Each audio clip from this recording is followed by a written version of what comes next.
గిన్నె కోళ్ళు ఇంతకుముందు కూడా నా దగ్గర ఉన్నవి 3 ఉన్నవి పెద్దవి. బయట కొనుక్కున్నాను నేను తెలిసిన వాళ్ళ దగ్గర.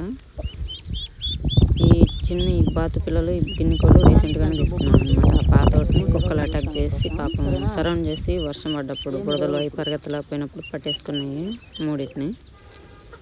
వీటిని కూడా అంతే సేమ్ తీసుకొచ్చాడు. మరుసటి రోజుకే అవి కుక్కలు పట్టేసుకున్నాయి వీటిని 4 బాతు పిల్లల్ని, ఈ గిన్నె కోడి పిల్లల్ని.